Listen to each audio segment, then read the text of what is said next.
you ever felt like this? You're on a healing journey. You're becoming more self-aware. You've started saying no without guilt, listening to your body, and allowing yourself to rest without feeling lazy. But somehow, just as you begin to feel more peaceful on the inside, your financial life starts to fall apart. The job that once paid the bills now feels misaligned. The new opportunities? Nowhere in sight. You're doing everything right. You meditate, you journal, you're healing your inner child. And yet, your bank account doesn't reflect your growth. And you start to wonder, what's wrong with me? Why does the deeper I feel, the more broke I feel? Am I not allowed to be both peaceful and financially secure? If that sounds like where you are right now, this video is for you. Because today, we're not just talking about money. We're diving deep into the quiet connection between your nervous system and your net worth, between subconscious beliefs and financial flow, between unprocessed past pain and your current sense of scarcity. We're unpacking the real reason why so many heart-centered, spiritually aware, emotionally intelligent people still struggle with money. And here's the thing. It's not because you're not smart enough. It's because your body is still wired for survival, not success. The healing paradox, why self-awareness often comes with financial chaos. Let me paint you a picture. There's a woman I once met, let's call her Sarah. She had spent years climbing the corporate ladder, checking every box. Stable income, decent apartment, health insurance, even the occasional weekend yoga retreat. On the outside, things looked fine, but inside, she felt like she was quietly unraveling. Eventually, something inside her broke open. She started going to therapy. She learned how to set boundaries. She journaled every morning. She meditated. She was finally meeting the parts of herself she had spent years avoiding. And then, almost like clockwork, her financial life started falling apart. Her job felt unbearable. She couldn't keep pretending anymore. She quit, thinking the universe would catch her. But it didn't, at least not right away. Clients ghosted her. Opportunities fell through, her savings drained faster than she expected, and soon she found herself in a spiral of doubt. I'm doing the inner work, I'm healing, so why the hell does everything feel like it's falling apart? That right there is the healing paradox. When we start waking up, emotionally, spiritually, energetically, we expect life to start flowing. But in reality, it often begins with collapse. Not because you're doing something wrong, but because healing doesn't just soften us. It shakes up everything that was built on avoiding pain, and that includes your relationship with money. When you're in survival mode, it's easy to stay in jobs that drain you. It's easy to push through, people please, or numb out with overworking, because survival doesn't question comfort. But when you heal, you stop tolerating what you used to endure. And that means walking away from people, patterns, and paychecks that no longer align. So yes, things might look like they're falling apart, but what's actually happening is this. Your soul is realigning. The foundation you built in survival is crumbling, so you can build something rooted in truth. And yes, that can look like chaos, but it's not punishment, it's recalibration. The small but powerful lesson here, if you're feeling financially unsteady while doing deep healing work, it doesn't mean you're off track. It might mean, for the first time, you're finally on it. Now, here's where it gets even deeper. Because even when your mind wants abundance, your body might still feel unsafe around it. So in the next part, we're going to explore why your nervous system, no matter how many affirmations you say, might still be holding the brakes when it comes to receiving more. Let's go there. Nervous system versus your dreams. Why safety always wins. Let me tell you something most mindset coaches won't. Your nervous system doesn't care about your vision board. It doesn't care about your 5-year plan. It doesn't even care how badly you want to level up. What it does care about is safety. Here's what that actually means. Your brain is smart, yes, but your body is ancient. It's wired to protect you from pain, not help you manifest your dream life. So let's say you grew up in a home where money was always tight. Bills got paid late, voices were raised when someone spent too much, and financial stress was just normal. Even if you're an adult now with a good resume and strong intentions, your nervous system still carries that early programming. It remembers how money felt, unstable, scary, chaotic. So now, when you try to expand, ask for more, raise your rates, invest in yourself, your body sends out a red flag. This is new. This is unfamiliar. This might not be safe. Let me give you a real-life example. A client of mine, we'll call him James, was an incredibly talented creative. He was building a coaching business and had everything lined up: certifications, a beautiful website, glowing testimonials. But when it came time to launch his offer, something always stopped him. He'd procrastinate, second-guess his pricing, suddenly feel exhausted. At first, he thought it was just perfectionism, but the truth ran deeper. He eventually realized that every time he imagined receiving large amounts of money, his chest would tighten, his hands would sweat, his breath would shorten. Why? Because growing up, money always came with pressure, conflict, and tension. So subconsciously, his body believed that more money equals more danger. That's what trauma does. It confuses familiar with safe. Even if familiar is scarcity, stress, or struggle, your nervous system will choose it over something unfamiliar, like ease or abundance. The lesson here? If you keep finding yourself shrinking, stalling, or sabotaging when it comes to money, you're not lazy. You're not undisciplined. You're protected by a part of you that still thinks struggle is safer than success. And the answer isn't to push harder. The answer is to help your body feel safe with expansion. In the next part, we're going even deeper, because sometimes the fear you feel around money didn't even start with you. It was passed down. From your parents, from your grandparents, from generations of people who had to survive, not thrive. Let's talk about inherited scarcity and how to break the cycle. Inherited scarcity, the financial trauma you never chose. Have you ever felt anxious just thinking about money, even when there's no immediate reason to be? Like your bills are paid, you have food in the fridge, but there's still that quiet panic under the surface, that knot in your stomach, that feeling that it could all disappear any second? You're not crazy. You might just be carrying someone else's fear. See, not all financial trauma is created by personal experience. Some of it is inherited, passed down like family recipes, except this recipe is made of stress, fear, and survival. It's called intergenerational trauma. And it doesn't just apply to major events like war or displacement. It can show up in something as simple and as powerful as how your family talked about money. Let me give you an example. A woman I once worked with, let's call her Elena, was raised by grandparents who had lived through the Great Depression. They were loving, but deeply frugal. Food was never wasted. Light switches were turned off obsessively, and phrases like, "We can't afford that," "Money doesn't grow on trees," "Be grateful and don't ask for more," were part of her everyday life. Fast forward 30 years, Elena is a successful entrepreneur with a six-figure business. But despite her income, she constantly felt guilty about spending. She'd agonize over buying new shoes, feel overwhelmed at the idea of investing in herself, and quietly panic if her bank balance dropped below a certain number. It didn't make logical sense, but it did make emotional sense, because deep down, her nervous system was still wired for scarcity. Not from her own life, but from the emotional atmosphere she was raised in. The truth is, we absorb more than language. We absorb energy. And if you grew up around fear, struggle, or financial instability, even if no one ever directly said it, you felt it, and your body remembers. So what's the takeaway?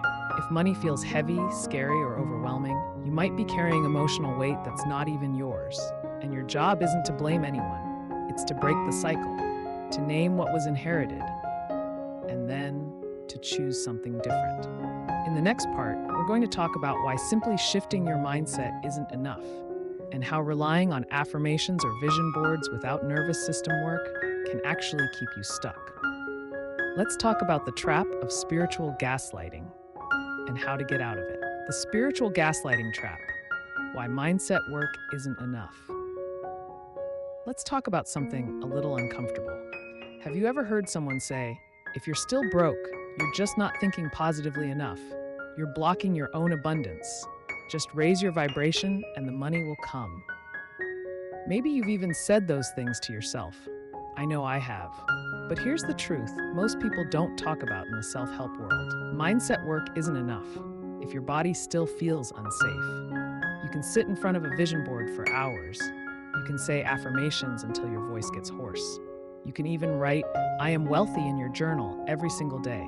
But if your nervous system is still running survival patterns, if your inner wiring still associates money with pain, pressure, or loss, no amount of positive thinking will override that. Let me tell you about someone who learned this the hard way. His name was Marcus. He was deep into spiritual work, meditating daily, doing energy clearing, working with affirmations.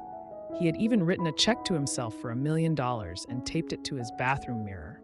But every time a real opportunity to grow his business showed up, he froze. He'd get flooded with anxiety before sales calls. He'd over-deliver and undercharge. He couldn't hold on to money when it came in.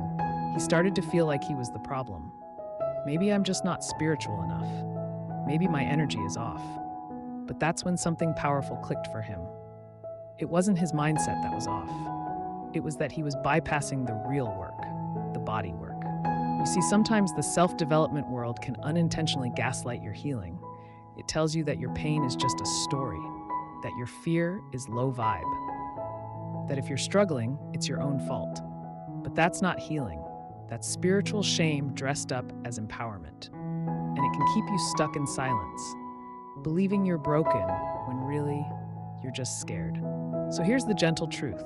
If you've been doing the mindset work but still feel blocked, it doesn't mean you're failing. It means it's time to go deeper into the felt sense, not just the thoughts.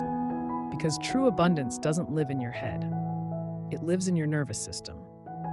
Now that we've named the trap, let's look at what's hiding underneath it. Because often what we're really afraid of isn't money itself. It's what money represents. Power, visibility, responsibility, freedom. And for many of us, that feels more terrifying than being broke. In the next part, we're going to explore the shadow of wealth and how receiving can trigger the parts of you that still believe you're not allowed to have more. Let's go there. The shadow of wealth, why receiving triggers guilt and fear. Let's talk about the part of healing that no one posts about on Instagram. The part where you finally start to receive, and instead of celebrating, you panic. You land your first high-paying client, you get a raise, someone gifts you something generous, unexpected, and your first response isn't joy. It's guilt or anxiety or this strange urge to give it all away, prove you deserve it, or shrink so it doesn't happen again. Sound familiar? This is what Carl Jung would call the shadow of wealth. The parts of us that live just below the surface, the ones we don't see clearly, but that shape our entire reality. You see, most people think the shadow is only about dark emotions like anger, shame, or jealousy. But the shadow also hides things like your worthiness, your brilliance, your ability to receive with ease. Let me tell you about someone who struggled with this deeply. Her name was Priya.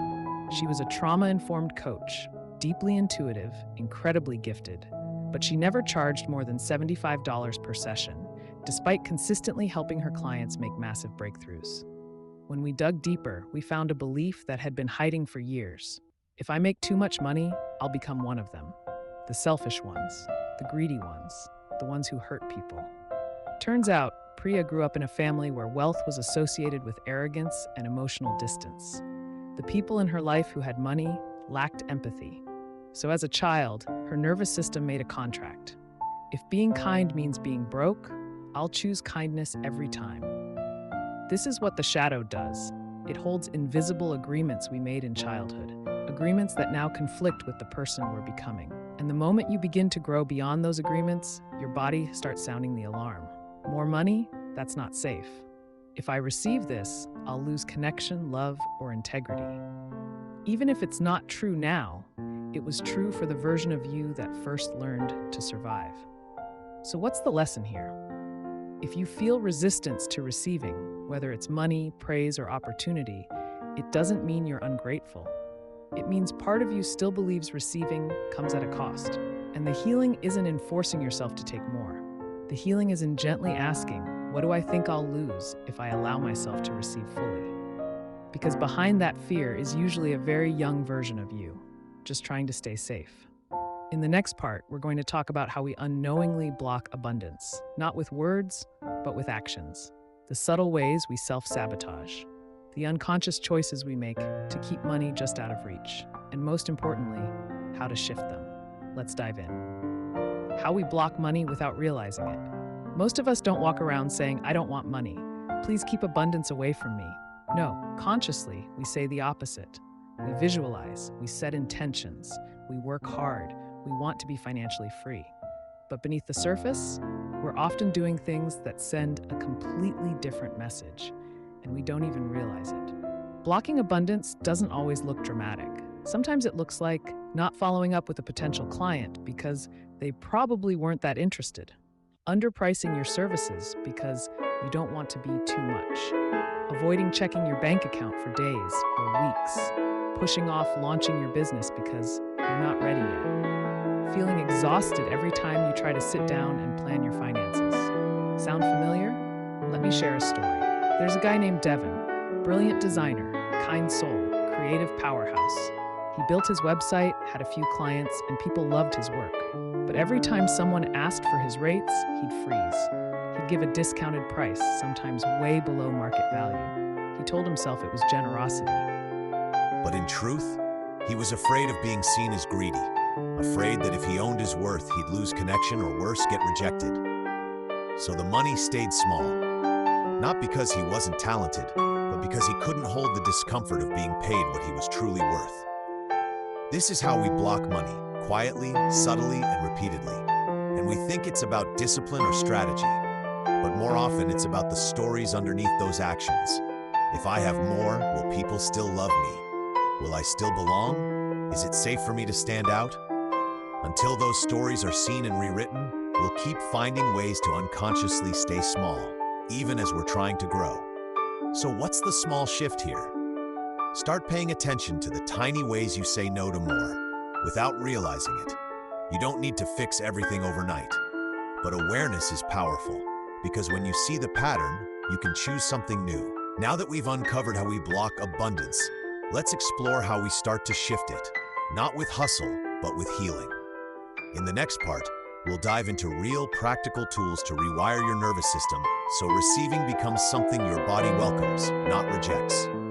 Let's talk about what actually works, tools for rewiring, what actually works to heal financial trauma. Okay, so we've talked a lot about why your nervous system might see money as a threat, but let's shift gears now, because the question is, what actually helps? What really works when your mind wants more, but your body still flinches at the thought of receiving? Let's get one thing clear. You can't just think your way out of trauma. You have to feel your way through it, safely. That's why nervous system work isn't just optional, it's essential. We're talking about somatic tools, body-based practices that help you create a new internal experience of safety around money, success, and visibility. Let me introduce you to a few that have made a massive difference for real people. Breathwork. Sometimes when we think about money, our chest tightens or our breath gets shallow. Intentional breathwork helps regulate that response. One simple practice, the 4-7-8 breath. Inhale for 4 seconds, hold for 7, exhale for 8. It tells your body, we're safe right now. Somatic tracking. This means tuning into physical sensations without trying to change them. Try this. Think about receiving a $10,000 check. Where do you feel that in your body? A flutter in your stomach? Tightness in your jaw? Just notice it. That awareness builds tolerance and eventually capacity. Inner child work. Often, it's not the adult version of us that's afraid. It's the younger part. The one who watched money ruin relationships or saw their parents fight over bills. One client, Alicia, used to freeze up every time she raised her rates. In a somatic session, we uncovered a memory of her mom crying while paying rent. She realized, no wonder I associate asking for money with guilt. Connecting with that memory and comforting her younger self was a turning point. Conscious rest. Believe it or not, rest is a nervous system tool, especially in a culture that says you have to grind to deserve money. So what's the takeaway? You don't heal financial trauma with spreadsheets alone. You heal it by showing your body over and over again. It's safe to receive. It's safe to expand. I don't have to sacrifice myself to earn. Now, here's the deeper layer we often forget. Not all of the beliefs you carry around money are actually yours. Some of them were inherited, absorbed, passed down, like secondhand smoke. You didn't ask for it, but you've been breathing it in for years. In the next part, we're going to unpack the deeper programming that was handed to you by culture, family, and society. Let's talk about what we never chose, but still carry. Redefining worth. You don't need to bleed to deserve money. Let's get honest for a moment. How many of us grew up believing that you have to earn your rest? That unless you're exhausted, drained, and pushing past your limit, you haven't done enough to deserve success? It's a quiet belief, but it runs deep, especially in Western culture, especially in the US, where we often treat burnout like a badge of honor. We've been taught that money comes from grinding, hustling, sacrificing. And sure, hard work can be part of the process, but somewhere along the way, we confused effort with worth. Let me tell you about someone I worked with. Her name was Laura. She was a single mom, a therapist, and a deeply compassionate human being. She helped dozens of clients every week and still barely made ends meet. When I asked her why she hadn't raised her rates in over 5 years, she got quiet. Then she said something I'll never forget. I just feel like if I make more money, I need to do more. I don't want to be one of those people who charges a lot and just sits back. In her mind, ease felt selfish. She had inherited the belief that abundance only comes to those who suffer for it. But here's what's powerful. Once she started healing her relationship with worth, once she realized she didn't need to bleed to deserve financial support, everything changed. She raised her rates, she worked fewer hours, and her clients respected her even more. Because guess what? People can feel when you're in alignment with your value. Here's the truth. You are not here to prove your worth through exhaustion. You don't need to overgive, overwork, or overcompensate just to earn enough. Your value is not based on how much you do, it's based on who you are. So what's the shift? Start noticing the moments when you feel the need to earn your rest. Ask yourself, who told me ease was something I had to justify? Because you don't need to bleed to receive. You need to believe it's safe to receive without suffering. And now we're ready for one of the biggest shifts of all. What if money isn't something you chase? What if it's something that starts showing up when you finally stop pushing and start aligning? In the next part, we're going to explore what it means to let go of force and step into integrity-based abundance. Let's talk about alignment over force. Alignment over force, letting abundance in, not chasing it. Here's a radical thought you may not hear often. What if abundance doesn't respond to hustle? What if it responds to alignment? We live in a culture that idolizes the chase, chasing clients, chasing followers, chasing success. But when you're constantly in pursuit, you're also constantly reinforcing one belief. It's out there, and I don't have it yet. And that energy, it can push what you want even further away. Let me tell you about Jake. Jake was a musician. He poured his heart into every track, stayed up until 3 a.m. producing, and pushed himself to release new content weekly, because that's what the algorithm demanded. He hustled hard, but he was burning out, and despite all the effort, the money wasn't coming in, until one day he hit pause. Not out of strategy, but out of necessity. He was exhausted. He took 3 weeks off, focused on himself, wrote music not for content, but just because it felt good. And in that quiet, something strange happened. One of his older songs suddenly went viral. A licensing deal came through. People started reaching out to him, without him chasing. It wasn't force that brought it in, it was alignment. This is the shift. When you stop trying to earn abundance through burnout and instead start living in integrity with your values, your energy, your truth, abundance doesn't have to be chased. It starts to feel like it belongs to you, because it does. So what's the takeaway here? Try doing less, but with more intention. Ask yourself, does this opportunity align with my nervous system's capacity? Does this action feel like a yes in my body or a fear-based should? Am I acting from trust or trying to prove something? Because when you're in alignment, things move, not because you push harder, but because you finally stop resisting flow. And now, we've come full circle. You've been doing the work. You've been healing, unlearning, softening, waking up. But there's one final piece to this journey, one that's easy to miss. You're not just doing this for you. In the next and final part, we'll talk about what it means to be a pattern breaker, to stop cycles of scarcity, not just in your life, but in your entire lineage. Let's finish this strong. You are the pattern breaker, the legacy of financial healing. Let's take a breath together, because this is where everything we've talked about comes home. You see this journey you're on? The healing, the unlearning, the releasing. It's not just for you. It's for every version of you that was told, money is hard, wanting more is selfish, play it safe, be grateful with what you've got, even if it's not enough. But it's also for something bigger. It's for the ones who came before you, who didn't have the language, the tools, or the safety to question those beliefs. And it's for the ones who come after you, who will inherit the freedom you choose to claim. Let me share one final story. A man named Andre came to one of my workshops. He had just become a father and was doing deep inner work to heal his money mindset. He told me, "I don't want my son to grow up watching me stress over every dollar like I saw my dad do. I want him to see that it's safe to receive, that money doesn't have to be a war."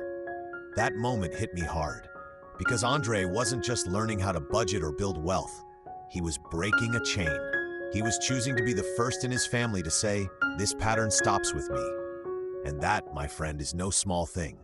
That is legacy work. So if you've ever felt like your financial healing was slow, messy, or invisible, please hear this. You're not behind. You're not broken. You're breaking through. Every time you pause instead of panic, every time you choose rest over proving, every time you receive without guilt, you're rewriting the script for yourself, your family, and even the collective.